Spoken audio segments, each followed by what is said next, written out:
MS Dhoni, Sachin Tendulkar और विराट कोहली जैसे खिलाड़ी किसी परिचय के मोहताज नहीं है। ये खिलाड़ी कमिटेड हैं, ये खिलाड़ी टैलेंटेड हैं, ये खिलाड़ी खेल की बड़ी बारीक समझ रखते हैं और इसके बावजूद भी ये खिलाड़ी प्रतिदिन घंटों अभ्यास करते हैं और अपने खेल में इंप्रूवमेंट, अपने खेल में सुधार लाते रहते हैं। इनके बारे में ऐसा कहा जाता है कि ये खिलाड़ी हर दिन खेल के मैदान में सबसे पहले आते हैं और हर दिन अभ्यास के बाद सबसे अंत में मैदान छोड़ते हैं। और ऐसा ही कहा जाता है उस्ताद जाकिर हुसैन के बारे में, ऐसा ही कहा जाता है गायिका लता मंगेशकर के बारे में कि ये लोग सुबह जल्दी उठ जाते हैं और घंटों अभ्यास करते हैं, घंटों रियाज करते हैं, घंटों तप साधना करते हैं। और इसके कारण ही आज भी ये लोग अपने अपने क्षेत्रों के बापू बने हुए हैं। यही वो कारण है, यही वो आदत है इंप्रूवमेंट करने की, सेल्फ इंप्रूवमेंट करने की, जिसके कारण आज भी ये लोग अपने अपने क्षेत्रों में शिखर पर बने हुए हैं। द्वितीय विश्व युद्ध के दौरान अमेरिका ने जापान के वैभवशाली समृद्धिशाली नगरों हिरोशिमा और नागासाकी पर एटम बम गिराकर उसे बर्बाद कर दिया था। पर मात्र 20 वर्षों में ही ये समर ओलंपिक का आयोजन करके अपने आप को पुनः विश्व पटल पर पुनर्स्थापित करने में कामयाब रहे, क्योंकि self improvement, continuous improvement Japan की कार्य संस्कृति का अटूट अंग है, जिसको वहाँ की आम भाषा में कहते हैं काई जैन। काई मीन्स चेंज और Jain means good. Nobody is perfect in this world. कोई भी चीज़ इस संसार में परफेक्ट नहीं है। हर चीज़ को और बेहतर करने की गुंजाइश बनी रहती है। There is always scope for improvement.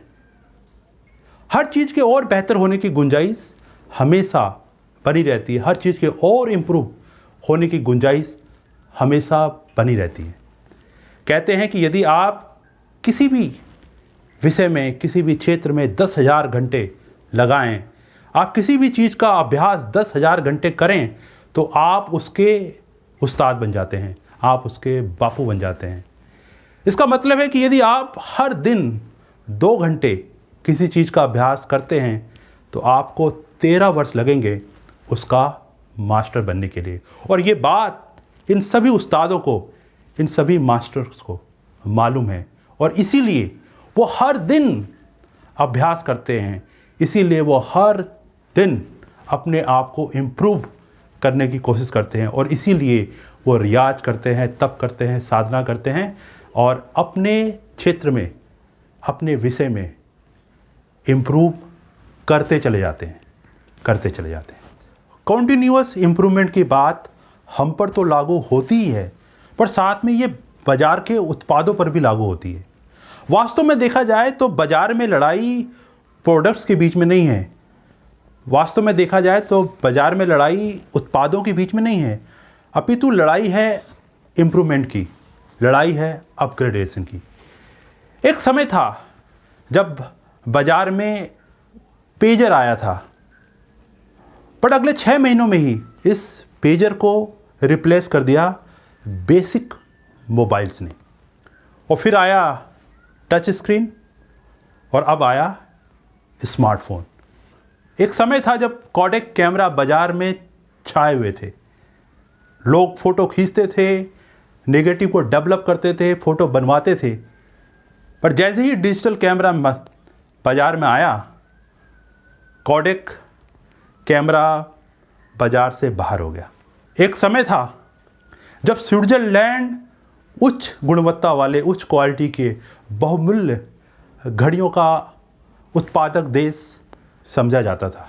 पर जैसे ही क्वार्ट्ज टेक्नोलॉजी आई, बाज़ार क्वार्ट्ज घड़ियों से पट गया, क्योंकि ये घड़ियाँ थी हल्की, सस्ती। और आज स्विट्ज़रलैंड का बाज़ार घड़ियों के क्षेत्र में अप्रासंगिक हो गया है। कुछ यही कहानी है टीवी, एलसीडी, एलईडी या अब स्मार्ट टीवी की। यदि आप लगातार अपने आप में इम्प्रूवमेंट करते रहेंगे तो इस प्रतिस्पर्धी संसार में, इस प्रतिस्पर्धी मार्केट में बने रहेंगे। और यदि आप ऐसा कर पाने में असमर्थ रहेंगे तो आप इस मार्केट से आउट हो जाएंगे, इस मार्केट से बाहर हो जाएंगे। यदि आप लगातार छोटे छोटे परिवर्तन अपने जीवन में लाते रहेंगे तो इस प्रतिस्पर्धी संसार में, इस प्रतिस्पर्धी मार्केट में बने रहेंगे, अन्यथा यह प्रतिस्पर्धी मार्केट आपको बाहर कर देगा। इसलिए मर्जी है आपकी, क्योंकि जीवन है आपका। यदि आपको मेरी ये वीडियो अच्छी लगती है तो आप कृपया करके मेरे इस वीडियो को लाइक कीजिए, सब्सक्राइब कीजिए और मेरे साथ बने रहिए। धन्यवाद।